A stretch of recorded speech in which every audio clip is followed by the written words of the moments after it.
It's so nice to see George up here leading songs. Could have been me. I had to lead songs in Youngstown this morning. Oh my, how my timing has gotten rusty. It brings to mind a prayer request. Lily Guy injured her back this week, and that's why Jimmy was home looking after her and the kids. So that's how I ended up leading songs. But please remember her as well. We had a nice gathering. It was a little on the shy side this time, but even so, a very enthusiastic group up in Youngstown. All right.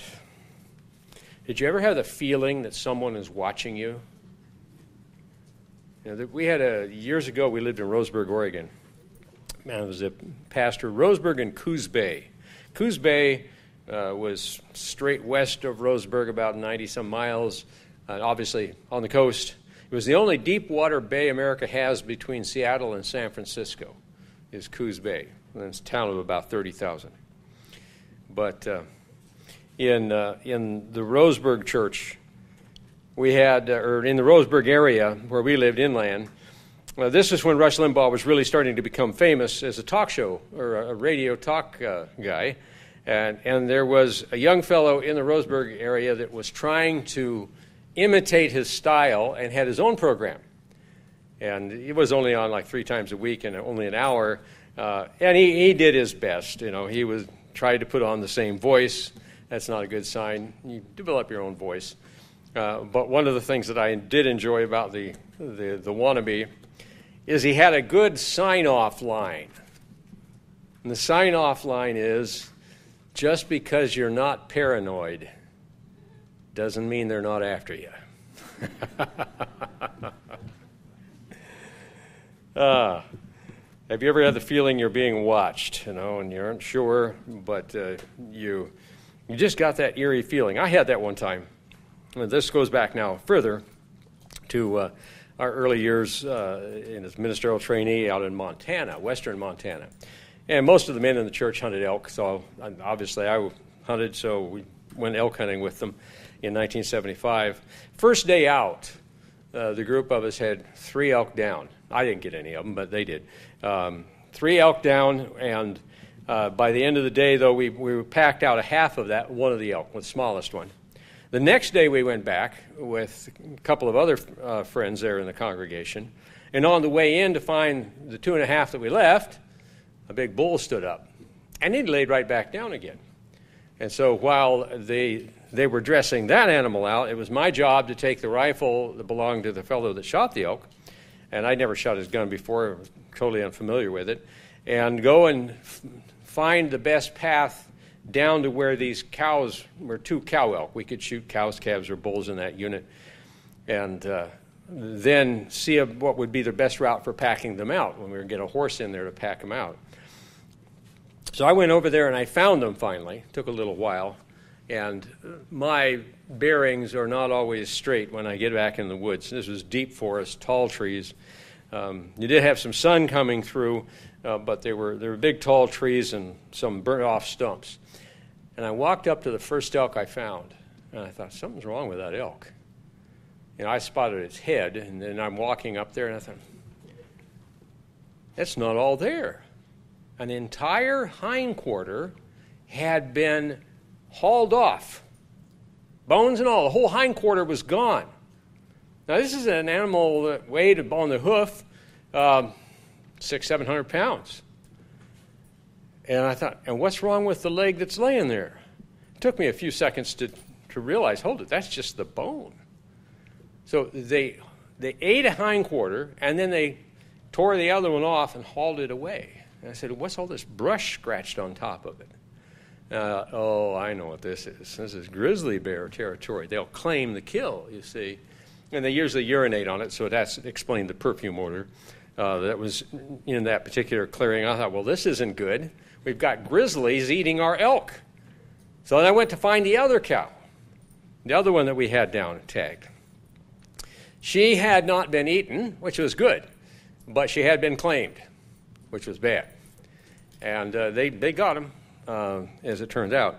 So then I hiked back and told one of the other men, the man who was dressing out the bull elk that we now had, I told him what happened, and so we were trying to make plans. We're going to pack the bull down to the trail because it was much closer than the others were, and then we would come back and start to pack them out.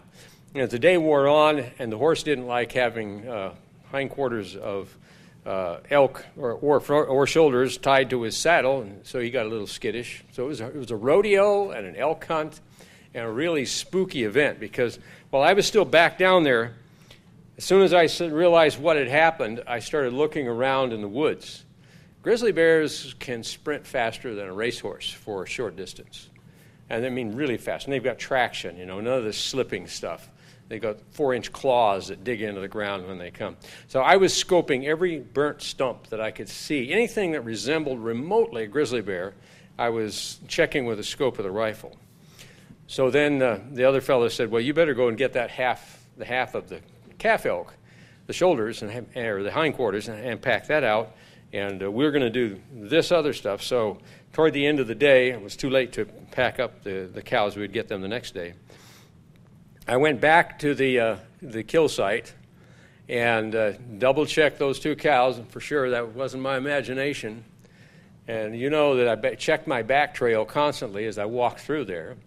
You just had this feeling that there's a very hungry, cantankerous bear. Had I known it was a sow with cubs, that would have even been worse, because that's what it was. We got a snowstorm, and the following week they were back in to try to recover. Some of them, there wasn't any to recover. A sow with 3 cubs pretty much eats everything. So I picked up the hindquarters, put it on my backpack, and instead of side-hilling around, I went down in the canyon and up the other side. And we were on a ridge right at the edge of a wilderness area where the animals were. And I would come up the canyon side, and then there was the ridge line dipped way down here, sort of a little pass, and the trucks were parked there. But it went up like this, and then it came to a hump like that, and then it dropped back down. And guess where I started hiking? Right up the back of the hump. I couldn't tell. I was in nasty thick forest, constantly checking my back trail, having this, the hairs on the back of your neck sort of raising up because you think there's got to be a bear behind me. I check this way, I check that way. It really slows your hiking when you got to do that all the time. Finally, I started to get hypothermia. The rain was coming down. It was cold rain that would turn to snow the next night. And then we had a whole other story out of that elk hunt I could tell you sometime. But I got worse and worse with hypothermia to where I was starting to shiver uncontrollably. I thought, okay, it's time to lay this load on a tree and just get out of here before I, get too far into the shakes from hypothermia. As I was soaked, didn't have rain gear, all those things you weren't prepared for and should have thought about and have thought about since.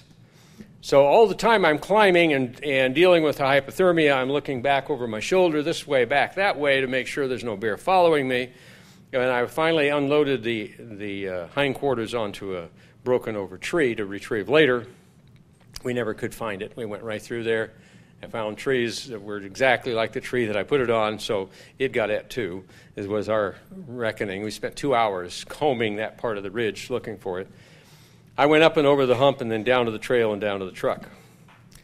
It was an eerie experience to be out there with big animals that eat half of an elk at a sitting, and realize that you don't weigh what a half an elk weighs. And it just felt like you were being watched. You ever felt like that? Felt like you're being watched and you aren't sure what it is? Well, if you don't, or if you do, it's because you are being watched by an unearthly power that sees everything you do and reads your minds. Of course, now you know what I'm talking about. But who are the watchers? The Bible talks about watchers, not about those being watched as much as it talks about watchers. Who are the watchers? That's the title for the sermon. Who are the watchers? Let's go to Daniel chapter 4, and I'll show you the most enigmatic of our watchers. And then we'll analyze those a little bit. Daniel chapter 4.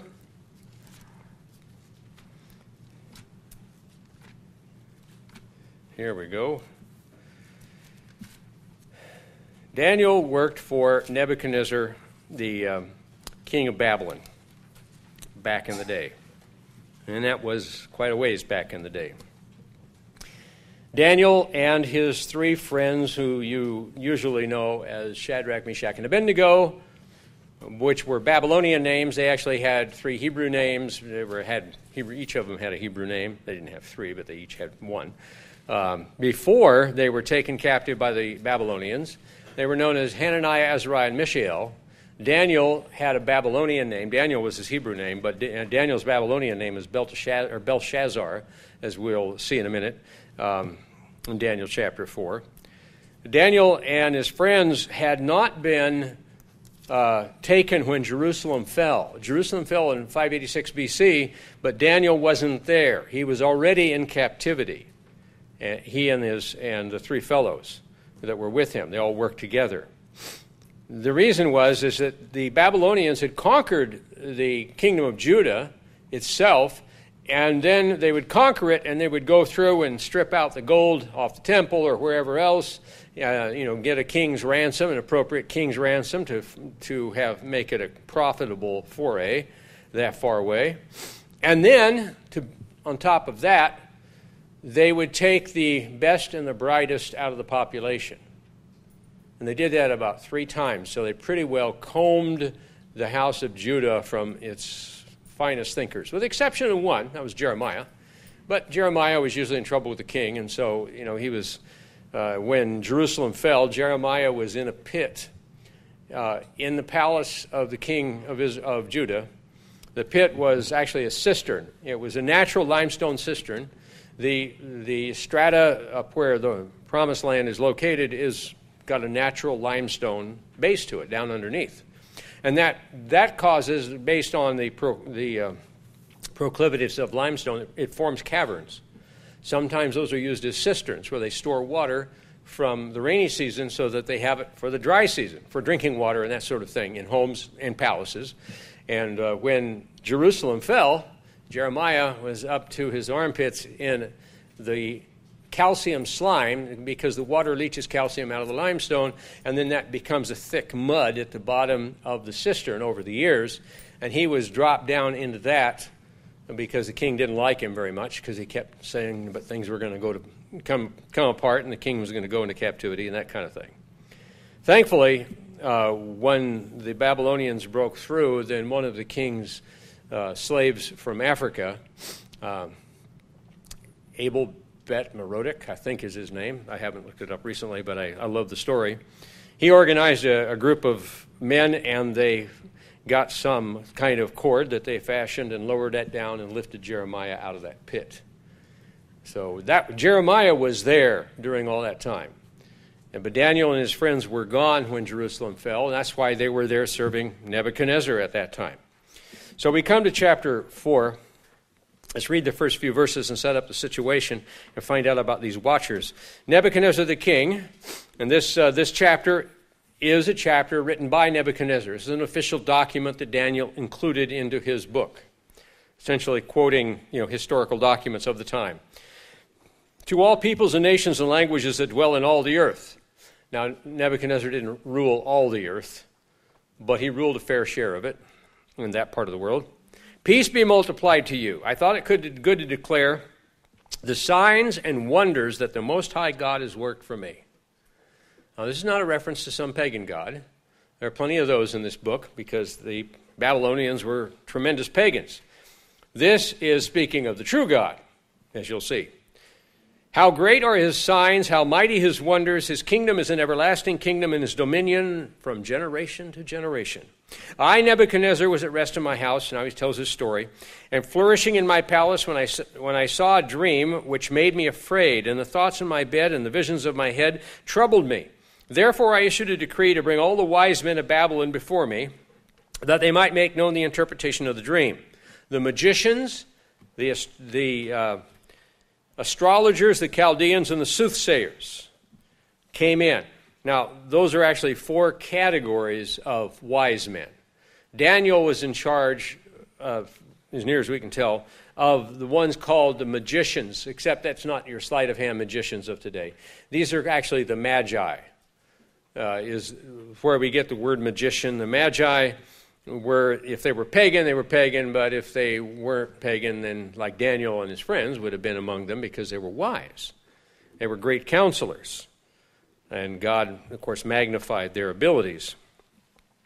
So Daniel was a part of that, he being the chief of the magicians, or the Magi, as they would have been known.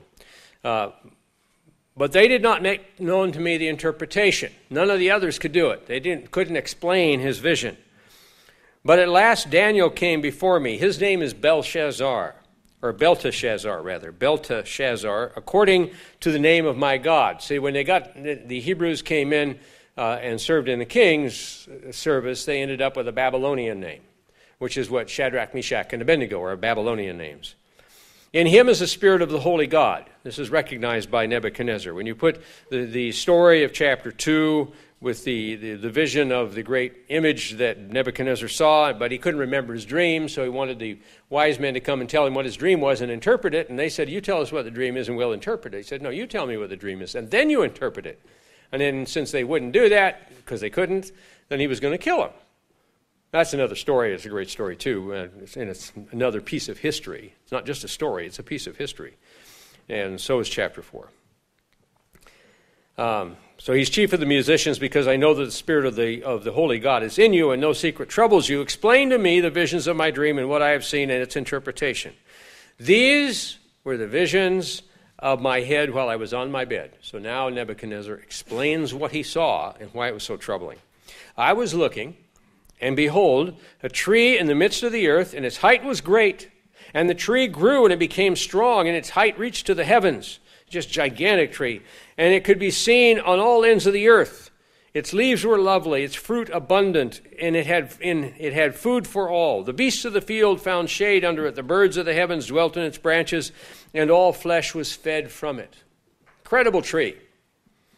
When you read the interpretation, that was Nebuchadnezzar. He was this great, powerful leader, this great tree.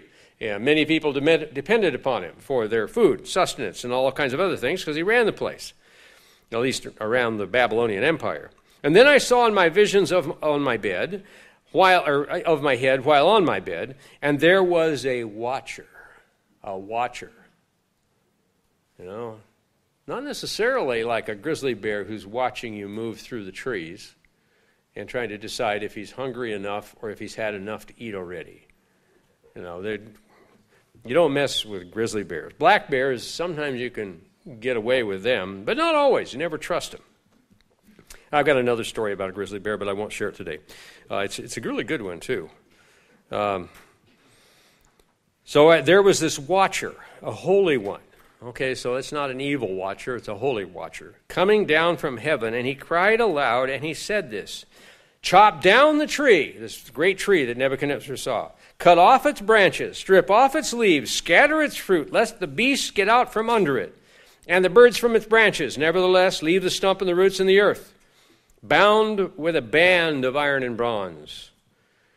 In the tender grass of the field, let it be wet with the dew of heaven, and let him, now we just shifted from the tree to a personal pronoun of him. Notice that shift? Let him graze with the beast on the grass of the earth. Let his heart be changed from that of a man, and let him be given the heart of a beast, and let 7 times pass over him. Now, if you read your Bible story written by Basil Wolverton, he illustrated this story, and he explained it all remarkably well. I don't know if you still have your copies of those, the Bible stories, whether you got the color copy that we got at the feast back in the 90s or the late 80s.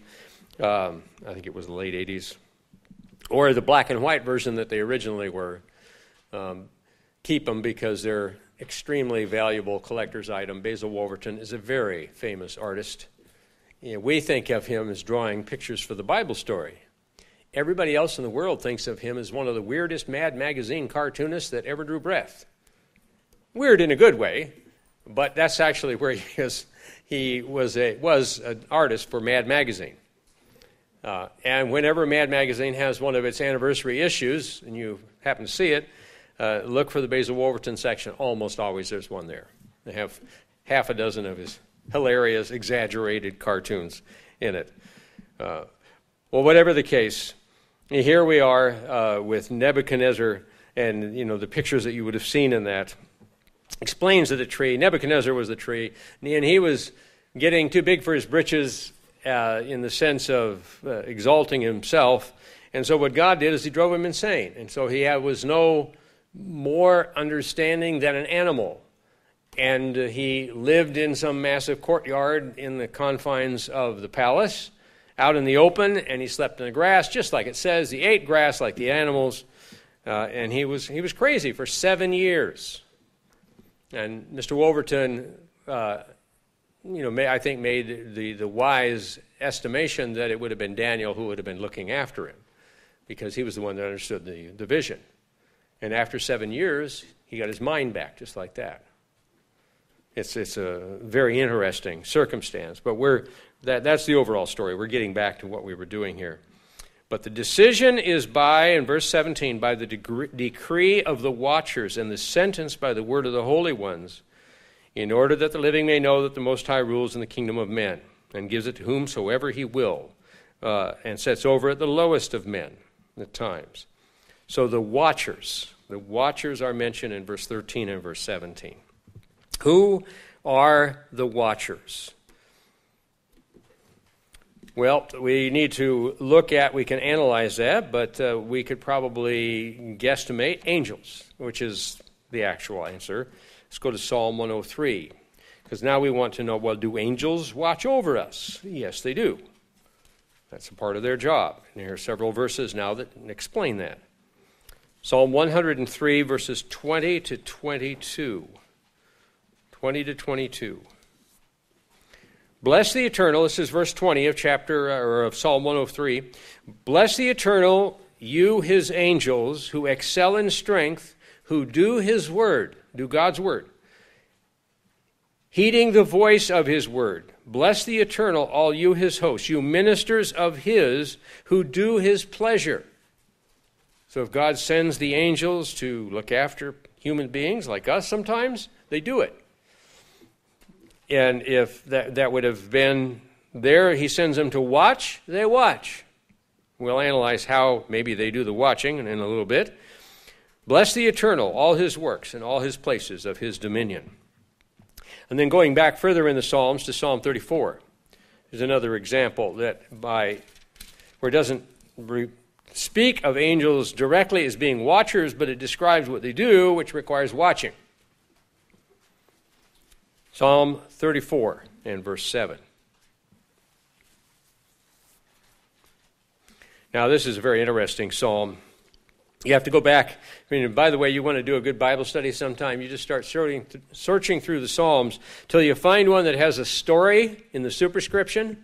The superscription is just above where verse 1 is, and it's usually printed in a smaller typeface. Look, notice this one. A psalm of David when he pretended madness before Abimelech, who drove him away, and he departed. So this was when he was trying to escape from Saul's henchmen. At one point, that David went to live with this Gentile king named Abimelech, to live in his town or his city, and this is the story of it. Then you go back into 1st and 2nd Samuel till you find that place, and you read the story, and then you come back and read his psalm, and you can see why he wrote the psalm.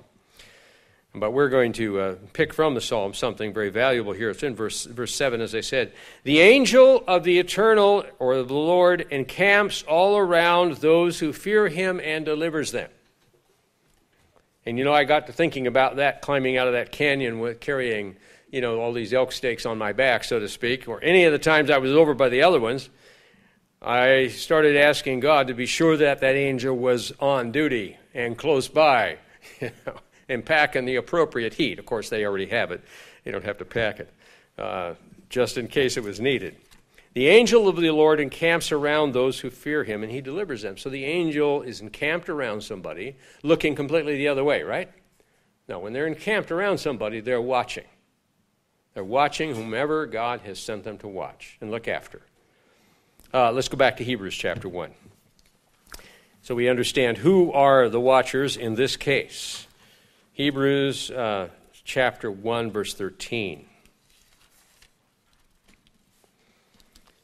But to which of the angels has he ever said, sit at my right hand till I make your enemies your footstool? He said that, of course, to Christ.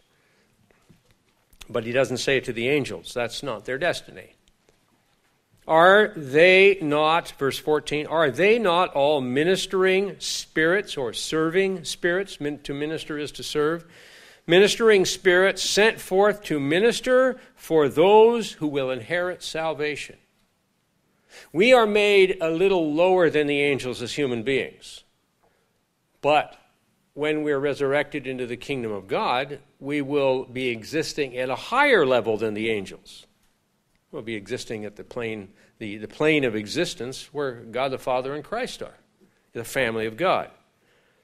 So the angels are ministering or serving spirits. Now, do they do that with their eyes closed? No. They pay attention to what God wants them to do. So they're watching. Now, how well can they watch? Well, let's go to Ezekiel 1 and surmise what we can from that. And I say surmise what we can, see what I mean. It is indeed wonderful and exciting, but we have to wait until we are resurrected to fully comprehend it. So here's Ezekiel. Ezekiel, as I said, was taken into captivity in one of the times, either at the time Daniel and the other fellows were taken, or another time that he was taken, and he was then dumped off, shall we say, by the Babylonian authorities about 60 miles south of Babylon and about 1,000 miles by travel by the roads from Israel, and he never got back. So everything that Ezekiel writes, and he cross-references very specifically his timing throughout the book. Everything that he writes about Israel and everything is either from memory of the past or from direct inspiration from God. He never got to go back. That's important because we're going to come back and see another part of Ezekiel before we get to the end of the sermon. All right, Ezekiel 1 verse 4, and I looked, and behold, a whirlwind was coming out of the north, and a great cloud with raging fire engulfing itself, and brightness was all around it, and radiating out of its midst like the color of amber, and out of the midst of a fire. And also from within came the likeness. So you got this great cloud of fire folding and engulfing itself back and forth. I don't know what that would exactly look like, but it would be pretty impressive. I saw a cloud do that, something like that, but it was lightning. That was the fire in it. This was years ago in South Dakota. It was just a big old cloud that must have been, a couple miles long, maybe a mile wide. I don't know how high, half mile or a little bit more high. And it was just drifting across the prairie in the night. And it had lightning jumping back and forth in the cloud. It wasn't sending it out anywhere. It was just lightning coming back and forth through the cloud, rumbling away like an old school bus rattling down a gravel road, except that it didn't carry any storm. There was no rain. The moon was out, the stars were out, and then you had this cloud drifting by. Lightning, and just there wasn't any time that it didn't have 2 or 3 bolts visible in one spot or another. One of those cool weather things you get to see once in a while. Maybe that was like this, except when the cherubim come, they're arriving. That's what we just described. These are cherubim, or cherubs, if you will. The CH is pronounced as a K, not a Ch, and they aren't little fat babies with rosy cheeks and tiny wings. Not by any stretch, as you're going to see. Radiating out of its midst, color of amber in midst of the fire. And verse 5, from within it came the likeness of 4 living creatures, and this was their appearance. Each had the likeness of a man, but each one had 4 faces. That's like Mount Rushmore, right? No, it's not, because they all face the same way. These 4 faces, there's one here, there's one back there, there's one off to the left and one off to the right, or the right or the left, whichever was which. Their legs were straight. Okay, well, that's good. Straight legs, I can comprehend that. But the soles of their feet were like the soles of calves' feet. They have hooves. Well, that's different. They sparkled like the color of burnished bronze. You try to imagine this in your mind. The hands of a man were under their wings. So they must have had arms and they had hands that they did things with, and they had wings as well. And each of the four had faces and wings. In verse 9, their wings touched one another. I'm presuming does that mean that one cherubim's wing touched the next cherubim's wings, or did it that the wings of a cherubim touched the other wings on the same cherubim? That's not 100% clear. The creatures did not turn as they went, but each one went straight forward. None of this swooping and diving and curving around. No. Why? How could they do that? You've got to be able to see where you're going, so you go. And I said, exactly. But what if you want to go to the left? You don't use this face, you use that face. And you just go. Never have to turn around. You want to go backwards? Not a problem. There's a face back there. And there's one over here. Now we'll read about those faces. We're coming up on that. And this is the likeness of their faces in verse 10. Each had the face of a man. Each of the four had the face of a lion. On the right side, each of the four had the face of an ox on the left side, and each of the four had the face of an eagle. So you got the man apparently in front, and then you had the lion and the ox and the eagle. The eagle was back behind. So they had four faces. And you think, well, where have I heard that before? Well, when Moses took the Israelites out of Egypt, and they built the tabernacle, and they built the Ark of the Covenant, and then they built a compound that went around the tabernacle, which was a portable temple is what it was, the tabernacle was. And when they would camp, then they would set it all up. The Levites carried all that stuff, and they'd set it all up, and then everybody would camp, all the tribes would camp in specific places. Now, the opening of the tabernacle was always facing east, and so the opening of the courtyard was always facing east. And east of the tabernacle was the tribe of Judah. It was parked right there, right outside there, right around the whole the compound of the tabernacle, around its outer layer. That was where the tribe of Levi was in a ring. But then immediately east, going out past the Levites, was Judah, with two tribes as wings off of that. Then, Judah was the lion. That was the symbol of Judah, was the lion. So you had the lion, and then you had, at the other side, you had the ox. So to the west of the temple was the tribe that had an ox for its symbol, Ephraim. So the tribe of Joseph was out there. You had Ephraim and Manasseh were parked out there, plus another tribe. And then you had the face of a man, and that was the symbol of Reuben. So Reuben was the face of the man and had two other tribes parked just past him, or past them, rather, off to one side and off to the other. And then you had the face of the eagle. That was Dan. That was Dan's symbol. And then there were two tribes parked out by Dan to the north. So here we have the face of the cherubim who serve at the throne of God. And the way their faces are positioned is how the tribes parked around the temple of God. You know, there's a unity of artistic beauty and purpose in the way God does things. And that certainly is indicative of it. Now, so we have the face of a man, each of the four had the face of a lion, each of the four had the face of an ox, each on the left side, and each of the four had the face of an eagle. These thus were their faces, their wings stretched upward, two wings of each touched one another, and two covered their bodies. So they had four wings. Now these are different than the angels that Isaiah saw, in I think it's chapter 6 of Isaiah, but don't quote me on the chapter. They had 6 wings. They were called seraphim. And technically they were seraphs. Remember that when I say the im behind cherubim or seraphim, that means the plural version of the word in Hebrew. Instead of writing S or ES afterwards, they would put an IM. That's their way of making a plural. So, for instance, parked out there in the parking lot are karim. Not just cars, they're karim, if the car was a Hebrew word. So it gives you the idea of it. So that's why you read of cherubim and seraphim and the im. It's just a plural form of the word. Where was I? I'll jump into 12. And they each went straight forward. This is good.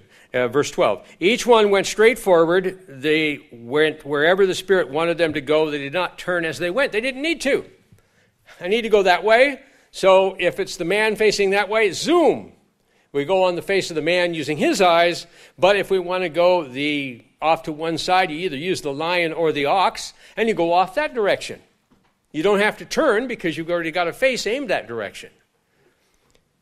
So it's, again, it's amazing just to try to imagine these things, and that kind of lifts us above our mundane everyday lives, that we read what God says about the angels that serve at his throne, because it is the cherubim. Remember, two of the leading cherubim serve at the throne of God all the time. And it is there, they have their long wings, they have big wings that overstretch the throne of God. Now that was symbolized on the top of the Ark of the Covenant, in the covering, because there was a symbol of, it was the only statuary of something in heaven that God sanctioned. Because all the way, any other use of trying to imitate something in heaven is called idolatry. But when God sanctions it, it's not. So the Ark of the Covenant with the mercy seat was the symbol of God's throne. It is the mercy seat. That's where we go to seek mercy.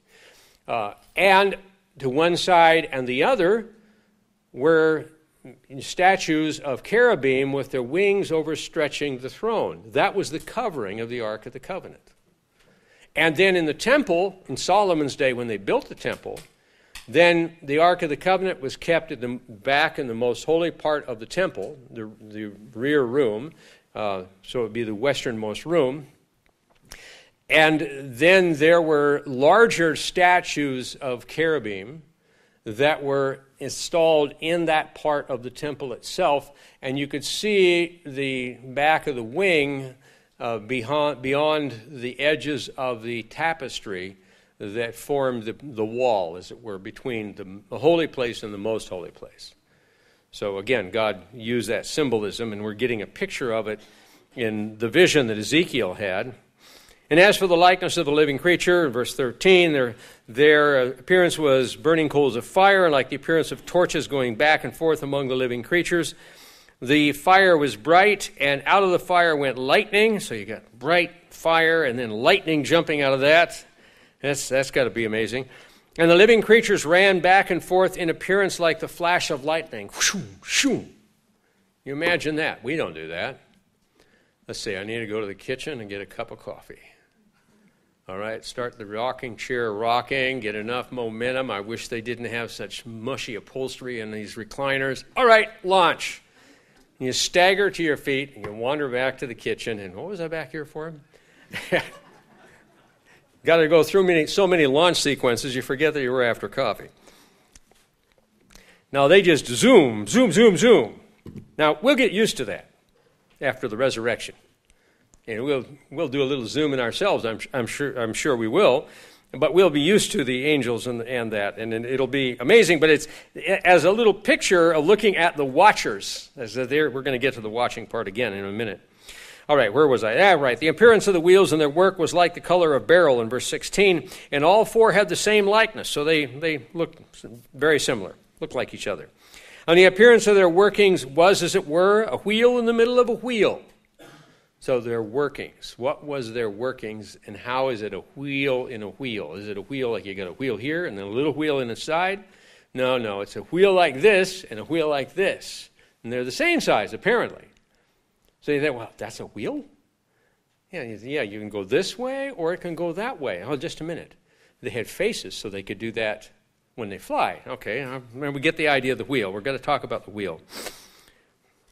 Now, bear in mind, when it goes to watching, I think I mentioned this already, with the four faces, you had 8 eyes. So the cherubim are always watching. They are among they may have been a cherubim that Daniel was hearing about, that were watching, because they could watch behind, forward, and off to either side. They were always watching. And why would they be watching if they're angels? Why are they always watching things? They are watching because they're ready to immediately go and do the will of God, whatever it is. These are holy angels. These aren't demons. These are men. These are angels who have shown their choice. And they are faithful to God, faithful as we intend and desire to be faithful as well. And their working was like a wheel in the middle of a wheel in verse 17. When they moved, they went toward any one of four directions. They did not turn when they went. So there wasn't any of this swooping around like our sports cars do today. They have to go around like this and around like that. They just went, boom, and they want to go that way, go that way. Back this way, back that way. None of this turning business. We have to turn. We've always had to turn, ever since we got wheels on the ground. And the turning is tight as the car or the wagon or the truck is able to turn. You have what we call a turning radius. They didn't have turning radiuses. They just went this way or they went that way, whichever God called for. And as for the four directions, and they did not turn aside as they went. And as for their rims, the rims of these wheels that were within them, they were so high that they were awesome, and their rims were, get this, their rims were full of eyes. Now, if these are eyes for looking, and not eyes like an eyelet that you would put a thread through, if it's a reference to regular eyes, you have the four eyes, or the 8 eyes of the cherubim's head, and then you have these other eyes within, all around these wheels, one that goes this way and one that goes that way, but they're eyes all around it.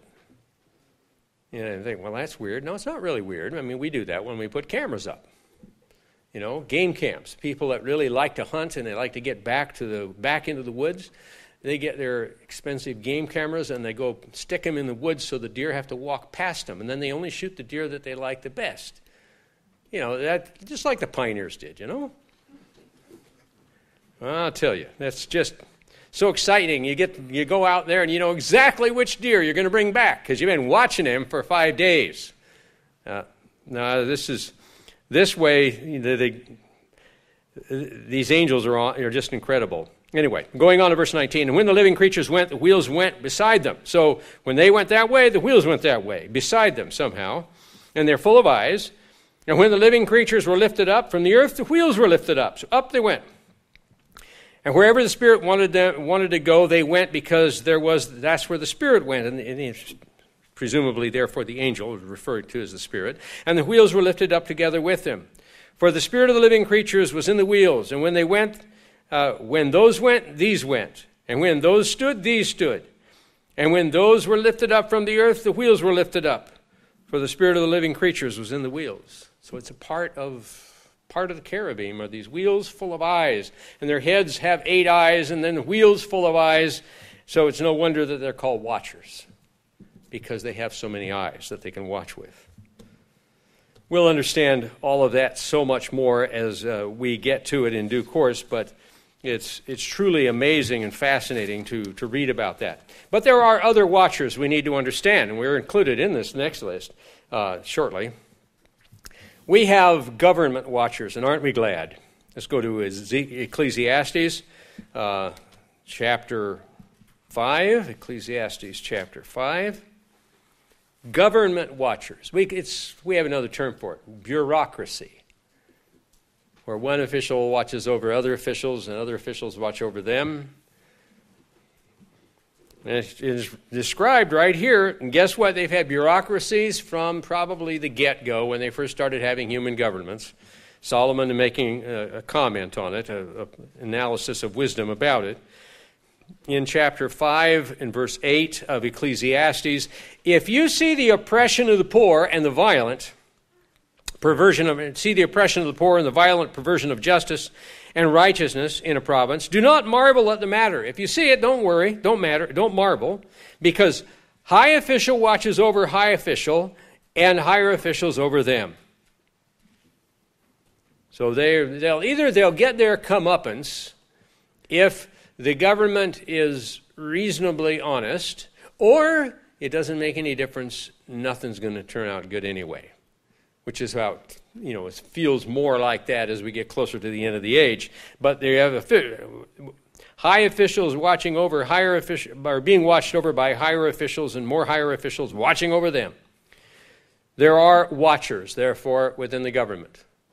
And now we know that they can watch us a lot more than they ever used to, thanks to marvelous wonders of computer technology. But whatever the case, that's just what it is. There are natural, more familial watchers too. Now let's go back to chapter 31 of Proverbs. Proverbs 31.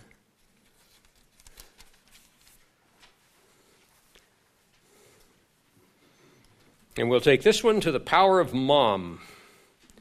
Proverbs 31:27. 31 is about the virtuous wife, introduced in verse 10. Her worth is far above rubies. The heart of her husband safely trusts her, and he will have no lack of gain. She does him good and not evil all the days of her life. So this is the epitome of the virtuous woman.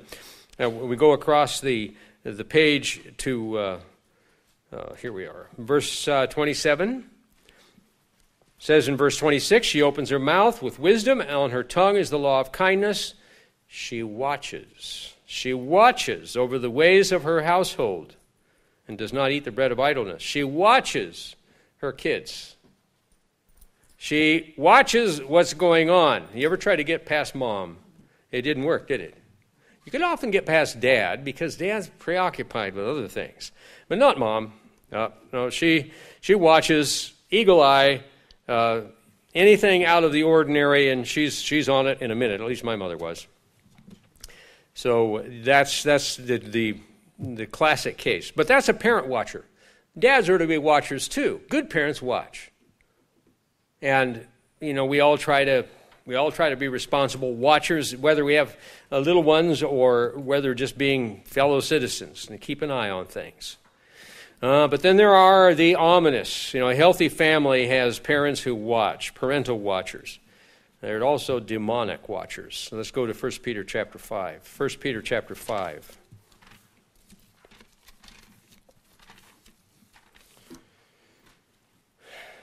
Verses 8 and 9 of 1 Peter chapter 5. Here we go. The solution is given at beginning in verse 6. Therefore, humble yourselves under the mighty hand of God, and he may exalt you in due time, casting all your cares on him, because he cares for you. Be sober, be vigilant, in verse 8, because your adversary, the devil, walks about like a roaring lion, seeking whom he may devour. I wasn't looking for the devil in the woods when I was trying to get out of them. I was watching for a grizzly bear, but that would have been bad enough. Resist him steadfast in the faith, knowing that the same sufferings are experienced by your brotherhood in the world. The devil walks about like a roaring lion, seeking whom he may devour. He is watching. We have to be vigilant. Vigilant means we have to be watchful, because we have an enemy who is watching us to get advantage of us and destroy us spiritually. So we have, therefore, demonic watchers. But the greatest watchers of all are next, Proverbs 15. Back to the Proverbs briefly, chapter 15. The greatest watchers of all. And this is the good news. More powerful than the devil by far. Chapter 15 and verse 3. The eyes of the eternal are in every place, keeping watch on the evil and the good. He's like Santa Claus. You know that silly little song that ascribes to Santa Claus the ability to know whether you've been bad or good? Well, that's sacrilegious in the ultimate sense of what that Santa Claus is, but that's the whole idea behind that anyway. No, God's eyes are in every place. He sees everything. He, the Father and Christ, keeping a watch on the evil and on the good.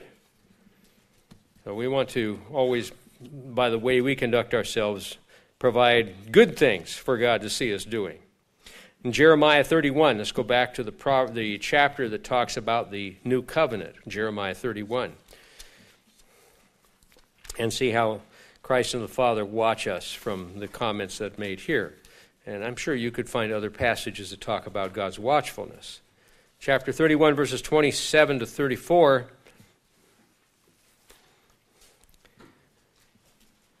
Of Jeremiah 31, verse 27. Behold, the days are coming, says the Lord, that I will sow the house of Israel and the house of Judah with the seed of a man and the seed of beast. In other words, I'm going to give them back their land restored with wildlife and plants. And it shall come to pass that this is verse 28, as I have watched over them to pluck up, to break down, to throw down, to destroy, and to afflict. And God did that. When they were disobedient, God did all those things, and he said that he would before he did it.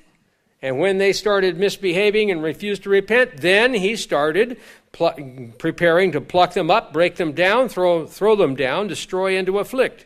That was the theme of Jeremiah. That's one of the themes that he had to carry in his prophecy.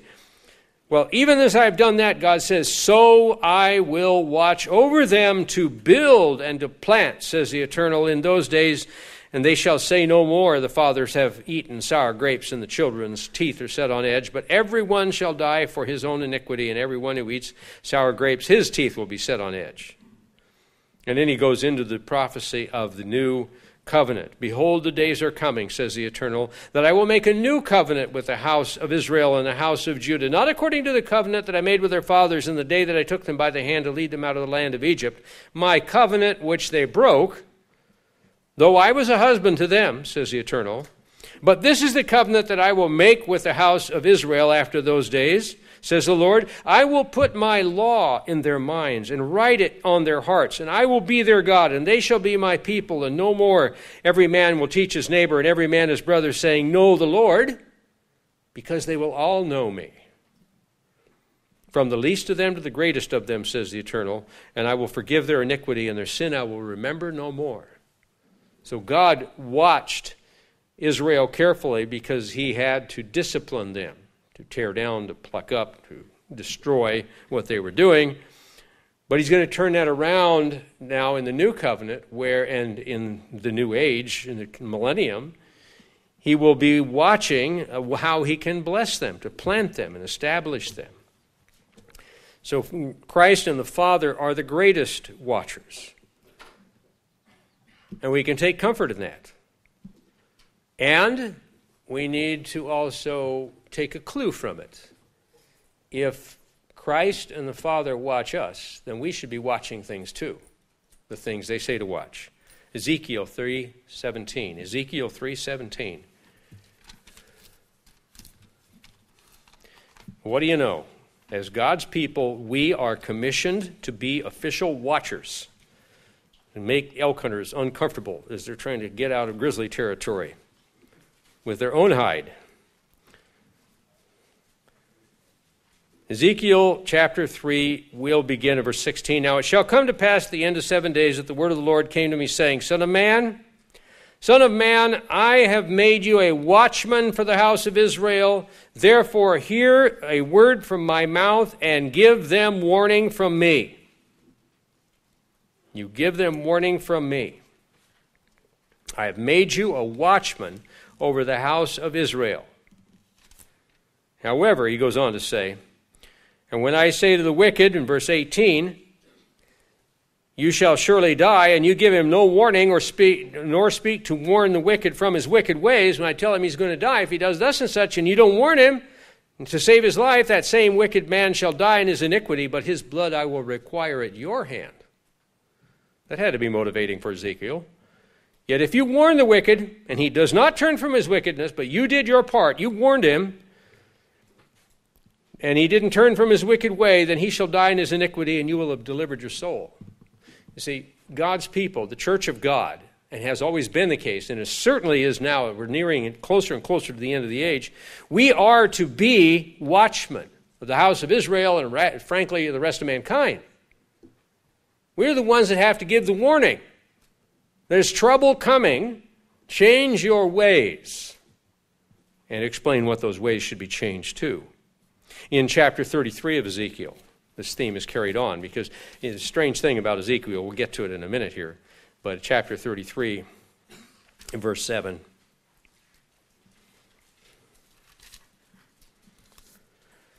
You can read the whole chapter because it talks very much about, especially the first half of it, very much about us being watchmen, or Ezekiel being a watchman. So you, son of man, in verse 7 it says, I have made you a watchman for the house of Israel. Therefore you shall hear a word from my mouth and warn them for me. I have made you a watchman. And you think, wow, Ezekiel had a responsibility, a big responsibility. Yep, he did. But here's the odd thing. Ezekiel had no opportunity to be the watchman. He was stuck in Babylon. Remember? I told you. He was taken into captivity before Jerusalem fell, approximately the same time Daniel and his 3 friends were taken into captivity. He was a priest, Ezekiel was. He was moved about 60 or 70 miles south down the Euphrates River near the river Chebar, south of Babylon, over 1,000 traveling miles to get back to the promised land, and he never got back. He had no chance or opportunity to be the watchman that God says that he is. So where does that put the Church of God today? We're doing the work Ezekiel had to do. This was a prophecy that would be fulfilled by the church. It was fulfilled by the church during the days of the apostles. God's church is fulfilling that, or is supposed to be fulfilling that today. We understood this a few decades ago. Mr. Armstrong often talked about this important part. There is a warning element to the gospel of the kingdom of God. The gospel is fantastic. It's wonderful. But it is made for those who want to overcome, who want to be like Christ is. It's not made for those who want to do their own thing. See, that's where the warning edge comes into it. It's vital to round out the gospel of God's kingdom. So you see, we as the Church of God in this era have the responsibility to watch world events. We have a responsibility to preach and publish the gospel, primarily the good news of the kingdom of God, but also the warning message, the repent and believe the gospel. There's the warning tone that's in that aspect of it. Let's go back to Matthew 25 now. Sorry if I've given you Bible burn on your thumbs, spinning back and forth from one place to another, but it keeps you alert. It keeps your thumbs alert, at least. Matthew 25, verse 13.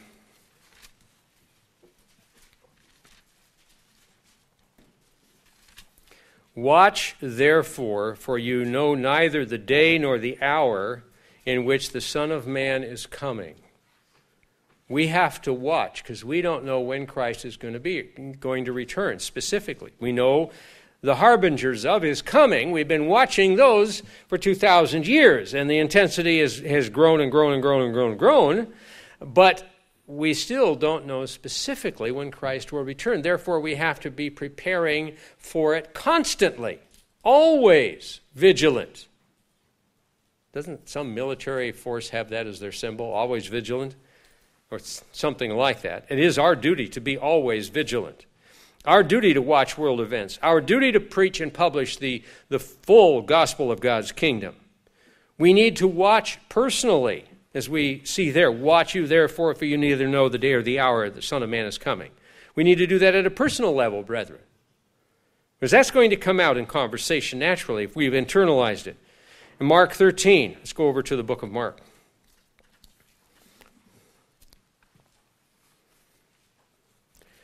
Mark 13, verse 33.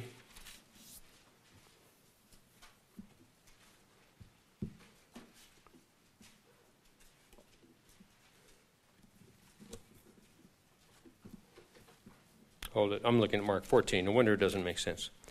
Let me go to Mark 13.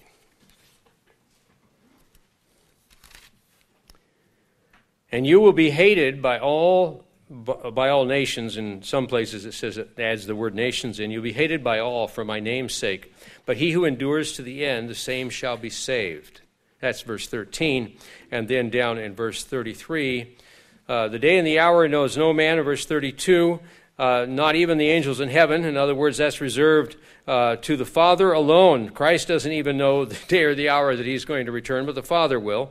Take heed, watch, and pray, for you do not know when the time is. So we have to be watchful of the end time and the events that are transpiring and happening. In Matthew chapter 24, verses 42 to 44. Turn to Matthew 24, verses 42 to 44. It says the similar thing. Watch therefore, for you do not know the hour that your Lord is coming. But know this, that if the master of the house had known the hour the thief would come, he would have watched and not allowed his house to be broken into. Therefore you also be ready, for the Son of Man is coming in an hour that you do not think. You know, I kind of felt like I needed to be ready as I was hiking out of those elk woods. No, bear woods. There was grizzly woods. It wasn't elk woods. I had to be ready in case there was a grizzly bear. You know, I knew enough then, and even more now, of grizzly bear anatomy and how long their claws are, and big teeth, and all that kind of thing, and the nasty dispositions. They just really are cantankerous bears. So don't trust grizzly bears, and try to get your elk out in one piece instead of having to go back and retrieve parts of it. In Luke 21 was where we'll conclude. Luke 21. Well, actually, we won't. We're going to go to Isaiah 52, but I'll read that part to you. Luke 21, verses 34 to 36. Luke 21, verses 34 to 36 stresses the importance of watching. But take heed to yourself, lest your hearts be weighed down with carousing and drunkenness and the cares of this life. And they can do that. We can think, well, we need to sort of blend in, and we need to fit in. We need to have a good time. I deserve it. Be careful. Don't think that. Be aware. Don't drop your spiritual guard for an instant. Not for an instant. For it will come as a snare to all those who dwell on the face of the earth. In verse 35, come unexpectedly. Watch, therefore, verse 36, and pray always that you be counted worthy to escape all these things that will come to pass and stand before the Son of Man. Watch, watch, watch. We are all watchers. And we have to watch out for each other. We have to watch out for ourselves and our own attitudes. And we're going to conclude with Isaiah 52. Isaiah 52. Starting in verse 7 and through verse 10. Okay, here it is. You know this section. It's really a beautiful section of Isaiah. How beautiful upon the mountains are the feet of him who brings good news, who proclaims peace. That's marvelous. It's much better than going into the mountains with a grizzly bear tracking you out of them. How beautiful upon the mountains are the feet of him who brings good news, who proclaims peace, who brings glad tidings of good things, who proclaims salvation, who says to Zion, meaning God, your God reigns. Your watchmen shall lift up their voices. Your watchmen will lift up their voices. We have the duty, brethren, collectively as God's church, to be the watchmen of this age. That is our responsibility, and all the elements of the faithful part of the church of God have to do that, have to be active in doing that. Your watchmen shall lift up their voices, and with their voices they will sing together, for they will see eye to eye when the Lord brings back Zion. They will see eye to eye. But they have to be watchmen. Break forth into joy. Sing together, you waste places of Jerusalem. For the Lord has comforted his people. He has redeemed Jerusalem. The Eternal has made bare his holy arm in the eyes of all the nations. When you bear the holy arm, you're bearing the arm for a war, and that's going to take place. And the ends of the earth shall see the salvation of God. So you have the wars of the end of this age, but as God's plan unfolds in Revelation, we will watch all this happen because we will have a direct hand in the doing of it we will see the time when we bring salvation to all who desire it.